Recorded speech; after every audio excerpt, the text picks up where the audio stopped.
Okay, we are back with some more videos on making the Groundhog Day demo game, and we have so far made some progress in the past few videos on the player movement.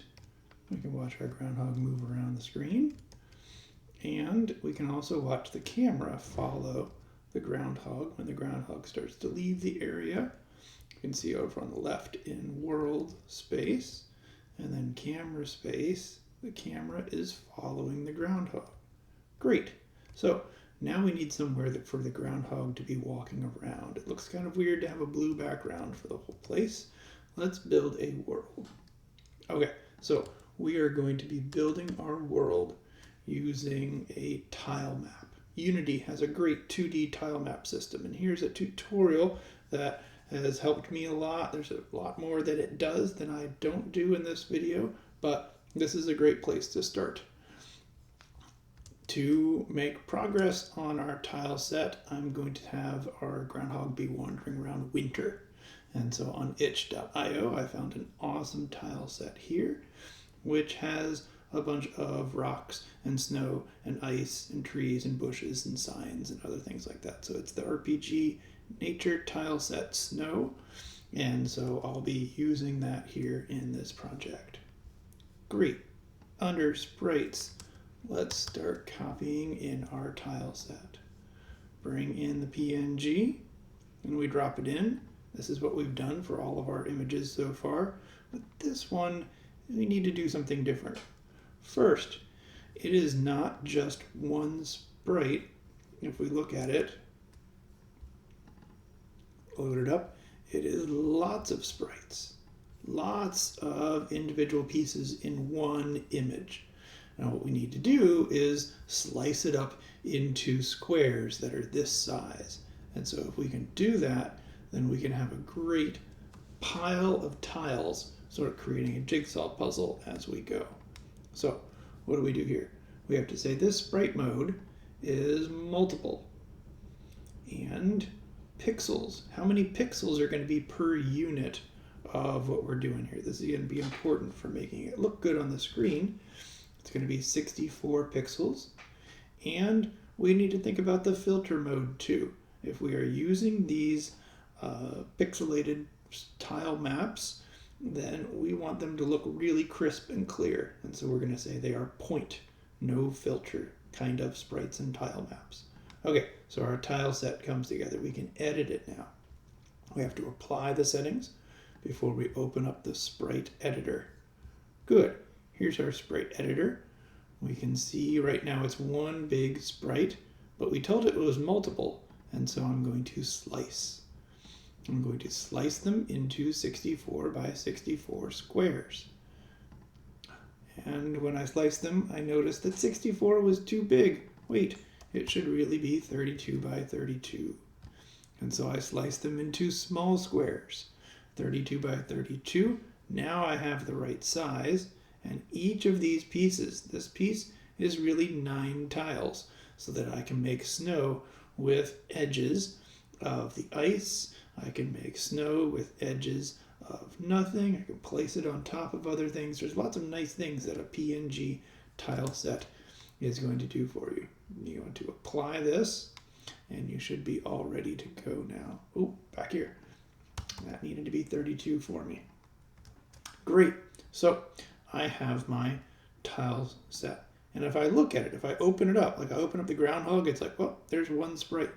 If I open up my tile set now, I have lots of individual tiles that I could drag onto my world if I wanted to. So I could say, well, I'm going to bring this one out and place it here. I'm going to bring this one out and place it here. But this is super tedious. They don't even line up in the right ways of how they're all going to be fitting together. And I need a better way to do it. So what we're going to do instead is make a tile map new window show up. So down here under 2D, we can say, I need the tile palette. We already worked with the Sprite Editor a little bit, and now it's time for the tile palette editor. Now I like to take the tile palette and put it right here next to the inspector, because we are going to need to drag things and do things with that tile map. And if it's in another window, strange things happen. Okay, so I want to create a new palette. We're going to call this winter. It's going to be rectangular. The cell size is automatically figured out by the things that I'm putting in. And so we can leave most things here default and then say create. And when I create this, I am going to want to add another folder in here. Let's just call it the winter folder. And then I'm going to choose that folder as the place where I put stuff. Great. So now I've created a tile palette. That's step one. And now it gives me instructions down here. Drag your tiles here and you can use them. So here we go. Let's go save those into winter. Just to help us organize everything. We have so many little tiles here. This is great. Okay, let's see if I can move it over here a little bit. Give myself a bit more room with what's going on. My tiles are now individually divided up in this palette. I'm ready to go. Okay, that was step two. Step one, slicing it up, getting it ready. Step two, making the tile palette. Step three, I am going to add a new 2D object, which is a tile map rectangular for me, because that's the type of tiles I'm working with. We're going to call this background. Grid showed up, and in that grid I have a background, which is a tile map and a tile map renderer.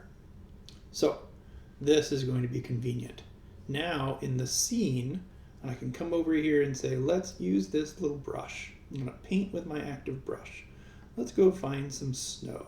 So I find the tile out here, which is snow, and it shows up and it lets me paint in a regular grid all of these spots of snow. Now that's convenient, because then I could come along if I wanted to and click something else, and I can draw whatever I need it to be over here. And I could work on making a lot of ice. I can draw my world out here individually without having to drag out the sprites. It is just a grid of these tiles being used in a tile palette. Okay, so what else do I want to do to show off this? I want to select on the next option over here, which is the filled box. And so if I'm like, I want my background to be a lot of snow, then I can do that. I can just drag from one spot down to another, and I can create a lot of snow. Now I could keep on going over here and come back here and just make even more snow out there. And now I have a world for my groundhog to be walking around. And as I move, I can tell that the background is shifting and moving as well. Okay, this is great. That's our setup of making a tile set, slicing it up, making a tile palette, and using it to paint our world. Great. So one last thing I want to do. Let's make another child of this, which is going to be another rectangular tile map. Now, by doing this, I'm going to call it flavor. This tile map, it can be in the background, and this tile map, I can start to put down other things like, oh, where'd they go? Why can't I zoom over? Well, like the rocks and the logs. So over here in my world, if I did that in background and I said I wanted to put down a log, well, I lose my snow because the log is meant to be placed in lots of areas. It's just a little square sprite with a PNG background. So let's go back, fill that in with snow. This is the background layer. But in the flavor layer, I can come along and drop down some logs, and they are going to be on top of the snow. Same thing with some rocks. I can put those out there in my world, and now when I walk around, I can see with my groundhog, I can see nothing. And so that is because of the ordering of how things are put in. Here's the way I'm going to fix it. I'm going to put the grid way in the back at z of 10. And then I know the background is going to be relative z of 0. And the flavor is going to be in front of that at -1. Okay. And now I know the z ordering is going to be in there properly. We'll be able to walk around our world, and we'll be able to walk on top of everything because we, as a groundhog, are all the way back in the beginning. But our world has just become much more interesting. Lay down the background, and then you can lay down your flavor sprites on top of it. Okay, that'll be the end of this video. Next video, we'll start to work on collisions and triggers within these tile sets and tile maps that we're creating.